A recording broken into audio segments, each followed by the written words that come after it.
Assalamualaikum dan salam sejahtera. Hari ini kita akan berkongsi tentang mana yang lebih penting, ringan ataupun selesa. Saksikan video ini sehingga penghujungnya. Bila kita bercakap tentang ringan ni ataupun yang dikenali sebagai weight ni, di mana semuanya kita nak ringan. Daripada atas hingga ke ujung kaki, kita nak semuanya ringan. Helmet yang ringan, baju yang ringan, basikal yang ringan, kasut yang ringan, wheelset yang ringan, segala-galanya semua kita nak ringan. Jika road bike ni, jika ia ringan, kita akan merasa seolah-olah basikal dan diri kita ni seolah-olah satu. Jadi sebab tu dulunya kita ingatkan bahawa ringan adalah segala-galanya. Basikal seperti Factor sangat ringan ya. Ada yang sekitar 6 kg saja. Tapi ada juga faktor lain yang penting, aerodinamik.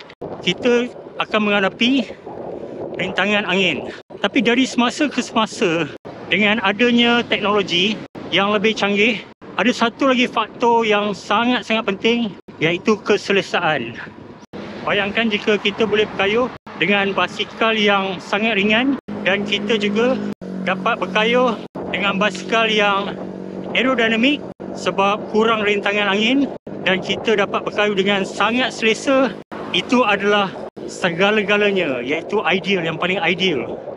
Tapi untuk dapatkan semua memang susah. Contohnya kalau kita nak aerodinamik, selalunya bila lebih aerodinamik, frame-nya lebih lebar ya, iaitu seperti basikal ataupun frame Canyon, Track, S-Work, soalnya frame-nya lebih lebar. Jadi selalunya kalau lebih aero, ia berat sedikit. Basikal ni dia ada dua jenis.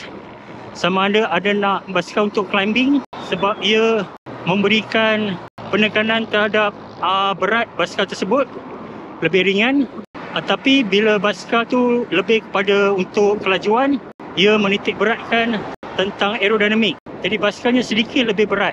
Jadi kita ada untuk time trial, kita ada basikal untuk racing, untuk sprint.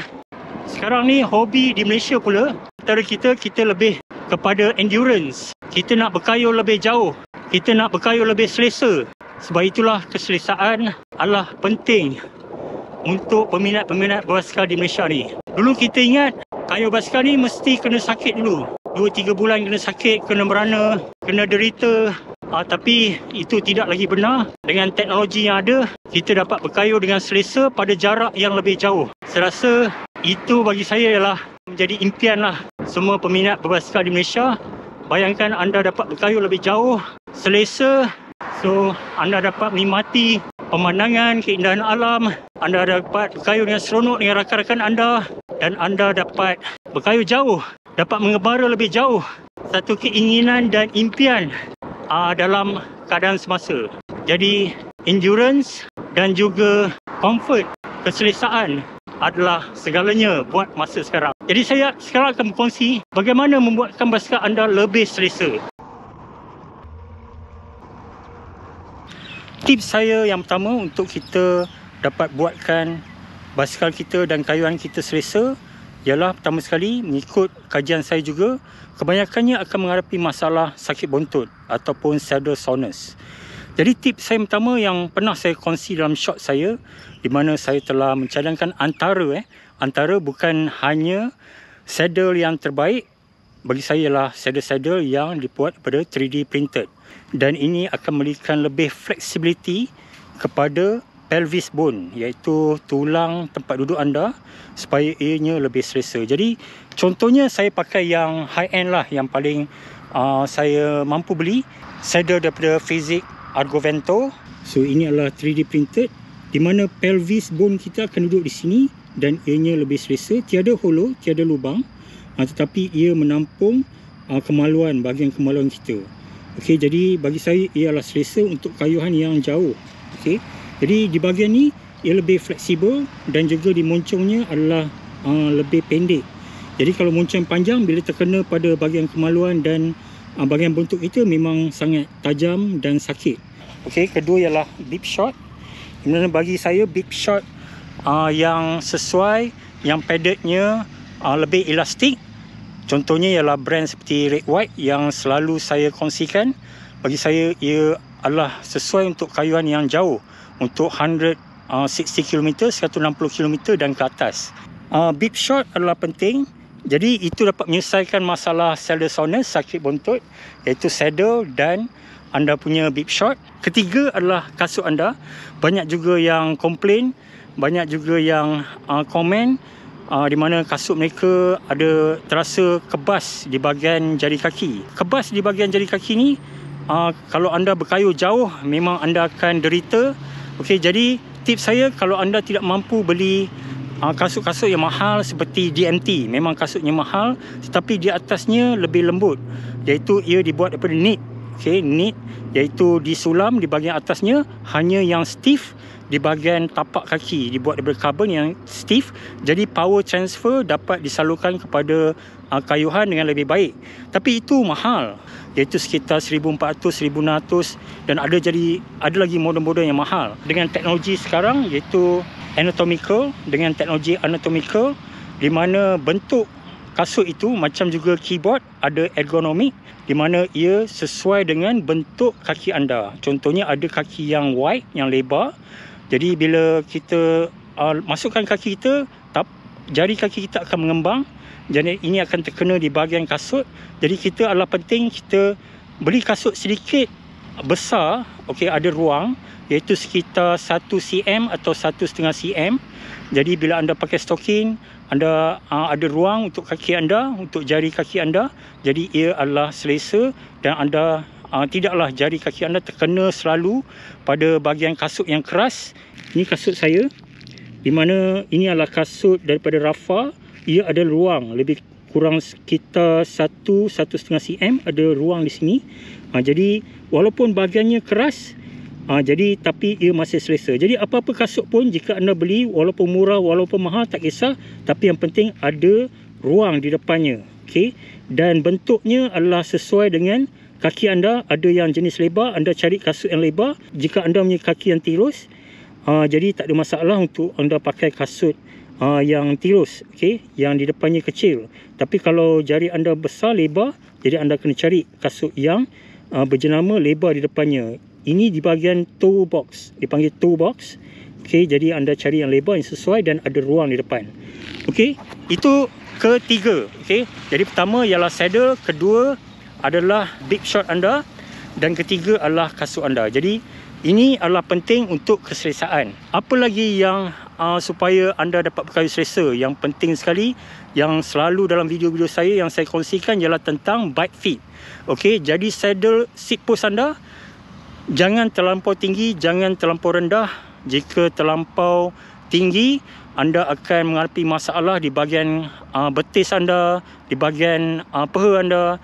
Dan jika saddle anda, seat post anda, jadi jika seat post anda terlampau rendah, anda akan sakit, terutamanya di bahagian tepi. Okey, sini semua sakit. Okey, jadi anda tidak mahu berkayuh dalam keadaan sakit.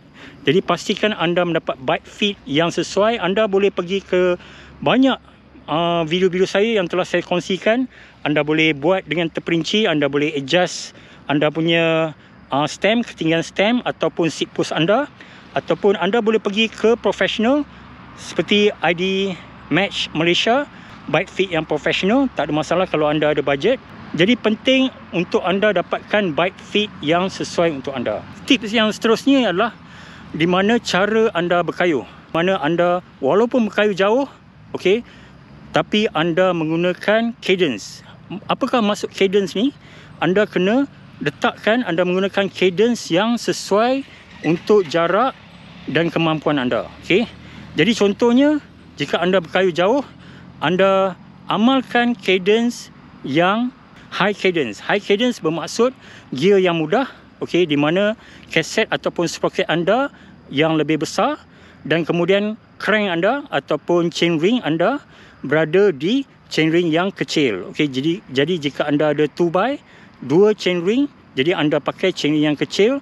Jadi anda adjust sampai anda mendapat cadence yang sesuai. Jadi kalau anda ada bike komputer yang boleh mengukur tahap cadence anda semasa anda berkayuh, anda amalkan sekitar 80 hingga 100.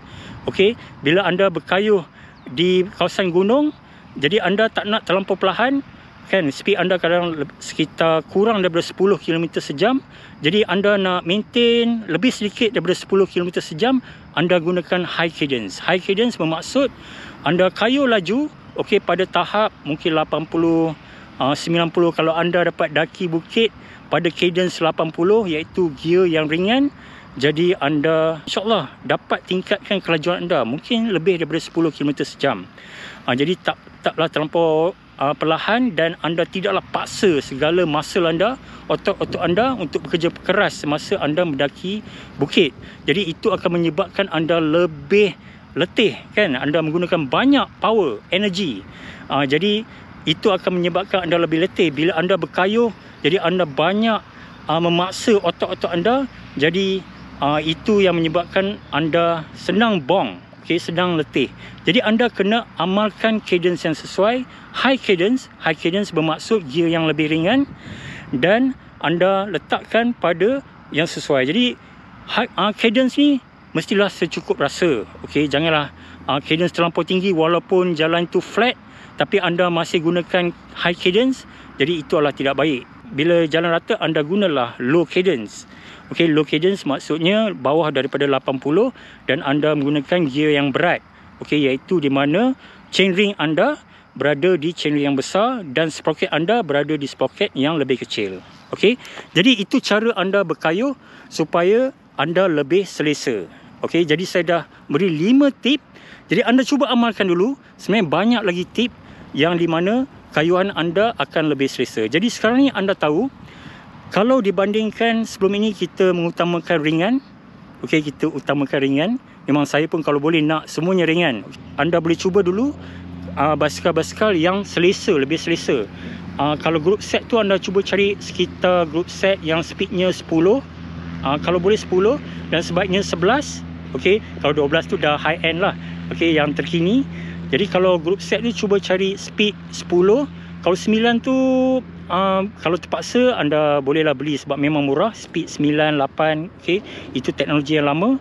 Tapi kalau boleh speed 10 sekurang-kurangnya, dan sebaiknya speed 11 supaya ia seronok berkayuh, lebih tahan lama. Okey, dan kemudian anda cari, kalau anda tak mampu beli saddle yang 3D tu, anda cari saddle-saddle yang sesuai dengan bentuk pelvis bone anda, iaitu tulang di bahagian punggung. Sebab kadang anda terpaksa mencuba beberapa, kan. Kadang-kadang anda mungkin cuba kawan anda punya saddle, anda minta pinjam sekejap, sama ada saddle tu sesuai atau tidak, bentuknya sesuai. Dan kemudian bike fit adalah penting, dan juga anda cari pakaian basikal yang sesuai, yang selesa. Okey, tak semestinya terlampau ketat. Okey, dan selesa, paddingnya, chemisnya di bib short ni, okey, pastikan ia selesa. Okey, tahap elastiknya adalah baik. Anda boleh tanya toki-toki kedai kalau kayuhan yang jauh, apakah bib short yang sesuai untuk anda. Okey, walaupun cuaca memang panas sekarang sekitar 36, dan kadang-kadang terasa macam 40-42 darjah Celsius, tetapi alhamdulillah kayuhan saya masih seronok. Okey, dan jika sekali-sekala bila panas tu, saya akan tuang air di kepala. Sebab itulah bila cuaca panas ni saya tak pakai cycling cap. Okey, cycling cap ni sebenarnya kalau di luar negara, di western, mereka akan pakai cycling cap ni sebab terlampau sejuk. Jadi kepala ni bila berpeluh di cuaca winter, kepala anda akan beku. Tapi di Malaysia ni, kalau cuaca panas, saya cadangkan anda pakai tanpa cycling cap supaya anda boleh tuang air di kepala anda, dan angin juga akan lalu di bahagian kepala anda, jadi kepala anda akan rasa sejuk. Jadi helmet juga penting. Jadi cari helmet yang sesuai, banyak lubang-lubang. Jangan cari helmet yang aero, kononnya nak sama macam Matthew Van Der Poel. Jadi itu kadang-kadang anda tengok helmetnya aero, tetapi ia tidak sesuai untuk cuaca di Malaysia. Okey, sekian saja perkongsian. Banyak saya nak kongsi tentang betapa pentingnya dapat berkayuh dengan selesa. Jadi sekian, terima kasih. Jangan lupa tolong like, share, komen dan subscribe. Sekian, wabillahi taufik wal hidayah. Wassalamualaikum warahmatullahi taala wabarakatuh.